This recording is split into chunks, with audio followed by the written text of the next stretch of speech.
ಅದ್ರ ಬಗ್ಗೆ ನಮ್ಮ ಅಭಿಪ್ರಾಯ ಕೇಳ್ತಾ ಇದ್ದಾರಲ್ವಾ. ಅದು ಇದು ಈ ಅಭಿಪ್ರಾಯ ಕಾಗೆ ಅವರಿಗೆ ವೈಯಕ್ತಿಕವಾಗಿ ಸಂಬಂಧಪಟ್ಟ ವಿಚಾರ. ನಮ್ಮ ಪಕ್ಷಕ್ಕೂ ಮತ್ತು ಅವರ ಸ್ಟೇಟ್ಮೆಂಟ್ಗೂ ನಮ್ಗೇನು ಸಂಬಂಧ ಇಲ್ಲ. ಅದೇ ಚೀಫ್ ವಿಪ್ ನಾನು ಮುಖ್ಯ ಸಚಿವರಾಗಿ ಹೇಳ್ತೀನಿ, ನಮ್ಮ ಪಾರ್ಟಿಯವರು ಇದಕ್ಕೆಲ್ಲ ಒಪ್ಪಲ್ಲ, ನಮ್ಮ ಮುಖ್ಯಮಂತ್ರಿ ಒಪ್ಪಲ್ಲ, ಯಾರು ಜನಗಳು ಕೂಡ ಒಪ್ಪಲ್ಲ. ಅವರು ವೈಯಕ್ತಿಕ ಅಭಿಪ್ರಾಯ. ಈಗ ದಿವಂಗತ ಉಮೇಶ್ ಕತ್ತಿ ಅವರು ಕೂಡ 4-5 ಸಾರಿ ಸ್ಟೇಟ್ಮೆಂಟ್ ಕೊಟ್ಟಿದ್ರು. ಅವ್ರ ಕಾಲವಾದ ಮೇಲೆ ಇದು ಸಬ್ಜೆಕ್ಟ್ ಬಂದಿರಲಿಲ್ಲ. ಈಗ ಮತ್ತೇನೆ ಅದು ಒಂದು ಬೆಳಕಿಗೆ ಬರೋಕ್ಕೆ ರಾಜೀವ್ ಕಾಗೆ ಅವ್ರು ಮಾತ್ರ ಅವರು ಬಹಳ ಸೀನಿಯರ್ ಲೀಡರ್ಸು, ಯೋಚನೆ ಮಾಡಿ ಮಾತಾಡ್ಬೇಕಾಯ್ತು. ಅವ್ರು ಏನು ಗೊತ್ತಿಲ್ಲ, ಅವ್ರು ಯಾವ ದೃಷ್ಟಿ ಇಟ್ಕೊಂಡು ಮಾತಾಡೋದು ಗೊತ್ತಿಲ್ಲ. ಆದರೆ ಬೇರೆ ರಾಜ್ಯ ಆದರೆ ನಮಗೆ ಬಹಳ ಕರ್ನಾಟಕ ರಾಜ್ಯಕ್ಕೆ ಬಹಳ ಮುಜುಗರ ಆಗುತ್ತೆ ಅಂತ ನನಗೆ ಆಸೆ.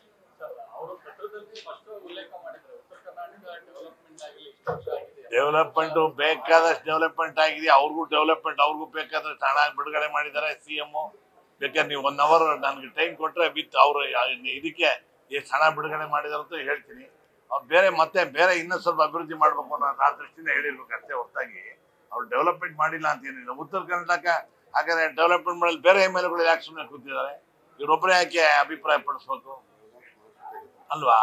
ಬೆಳಗಾಂ ಆಕ್ಚುಲಿ ಸ್ಮಾರ್ಟ್ ಸಿಟಿ ಮಾಡಿದ್ದಾರೆ ಬೆಳಗಾಂ ಕೂಡ.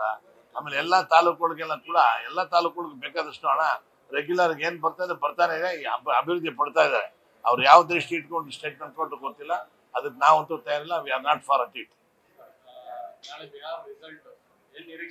ಬಿಹಾರ್ ರಿಸಲ್ಟ್ ನಮ್ಮ ಪಕ್ಷ ಬರ್ಬೋದು ಅಂತ ನಾವು ನಿರೀಕ್ಷೆ ಪಡ್ತೀವಿ. ದೇವಿ ಬಾಂಬ್ ಬ್ಲಾಸ್ಟ್ ನೋಡಿದ್ದೀರಾ? ಲ್ಯಾಕ್ ಆಫ್ ಸೆಕ್ಯೂರಿಟಿ ಅಂತ ಎಲ್ಲರಿಗೂ ಗೊತ್ತಾಗಿದೆ. ಆ ಕಾರ್ ಕೆಂಪುಕೋಟೆ ಪಾರ್ಕಿಂಗ್ ಲಾಟ್ ಒಳಗೆ 5 hours ನಿಂತಿತ್ತು ಅಂತ ಹೇಳ್ತಾರೆ.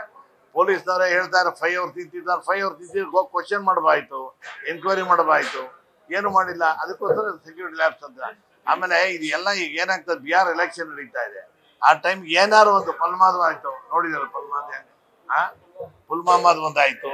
ಈಗ ಎಲೆಕ್ಷನ್ ಟೈಮ್ಗೆ ಇದೊಂದು ಆಯ್ತು. ಅದಕ್ಕೆ ನಮ್ಗೆಲ್ಲ ಡೌಟ್, ನಮ್ಮ ನಾಯಕರಿಂದ ಹಿಡ್ಕೊಂಡು ನಮ್ಗೆ ಹಿಡ್ಕೊಂಡು ಎಲೆಕ್ಷನ್ ಟೈಮ್ಗೆ ಇದೊಂದು ಕ್ರಿಯೇಟ್ ಮಾಡಿ ಸಿಂಪತಿ ಕ್ರಿಯೇಟ್ ಮಾಡೋಕ್ಕೋಸ್ಕರ ಮಾಡ್ತಾ ಇದ್ದಾರೆ ಅಂತ ನಮ್ಗೆ ಅಭಿಪ್ರಾಯ. ಓಕೆ, ಥ್ಯಾಂಕ್ ಯು ಸರ್, ನಮಸ್ಕಾರ.